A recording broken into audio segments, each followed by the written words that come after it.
Okay, we're going to do a class 2 restoration now. Now, I'm using a traditional Tafelmayer band and retainer. I'm also doing it a little differently than you were taught when we were all taught in dental school, in which the overall groove for the Tafelmayer is traditionally placed toward the gingival. My good friend Denny Brown at Greater Curve Matrix Bands has always recommended that you have the groove toward the occlusal.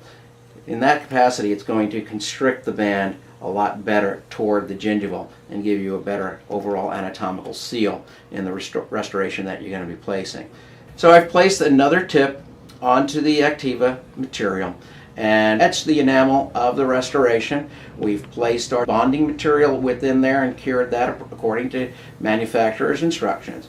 We're now going to go ahead and fill this restoration. What I'm going to do is, in the deepest component, in the deepest portion, I'm going to place the cannula and begin to extrude the material into the box.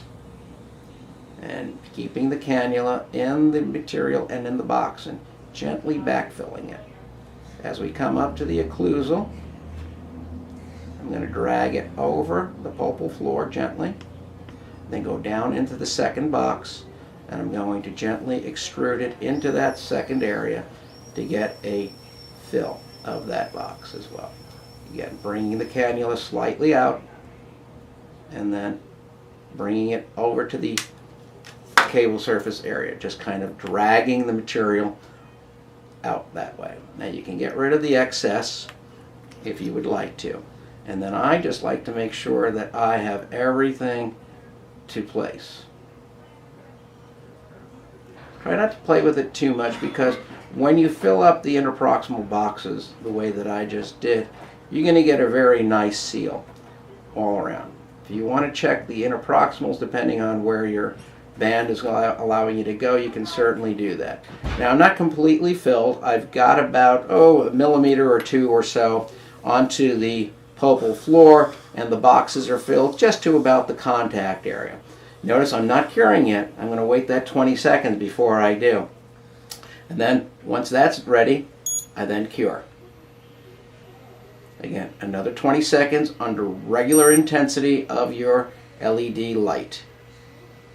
Make sure also that you get into the routine of checking the output of your light on a digital radiometer that gives you an actual readout of numbers as to what the milliwatts per centimeter squared of energy being put out on. That's going to make sure that you're actually curing properly. One of the biggest problems is that even though LED lights light up, they may not be providing you with the energy that you need to fully cure your material. As I like to call it, sometimes you're creating a Tootsie Roll pop. Hard on the outside, soft on the inside, and you're not going to really have a full, thorough cure. So check your lights. It's going to be very important. Okay, so we filled the initial component of it. Now I'm going to go back in and just finish up the occlusal of the restoration.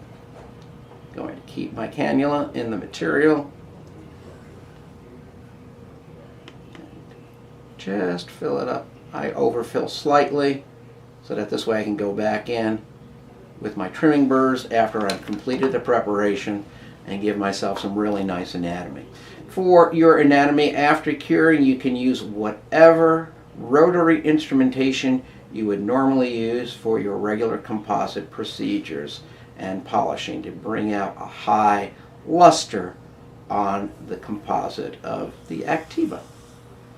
See, I'm just kind of bringing it all around, because I'll be able to create anatomy in there after I have finished curing. Okay, waited just a little bit, not rushing through the entire procedure, and now I'm going to go ahead and cure that. After that's cured, we'll remove the matrix band, and I'll show you how well we did interproximally, hopefully. As good as I typically try to do, of course. So we're almost done with the cure. Also make sure to keep your light directly on the restoration, and if you can possibly watch where your light is aimed. That's another component that's been a big problem. If some studies have shown by Richard Price that up in Dalhousie University, that if you do not aim the light properly, you're not going to get a good cure. So it's important for you to consider that. I'm going to remove the matrix band from it, and in this situation, because of the rubberization of the model, the material came right on out. We have a very nice interproximal contact area, nice and smooth. And then you'd be able to trim up the occlusal surface. Now people ask all the time, John, this is an injectable material that's fairly viscous, but how do you get good contacts? Well, again, contacts are going to be created by how you manipulate your band. If you do not wedge and put your band on properly and create contacts with your band and a good ball burnisher, you're never going to get good contacts.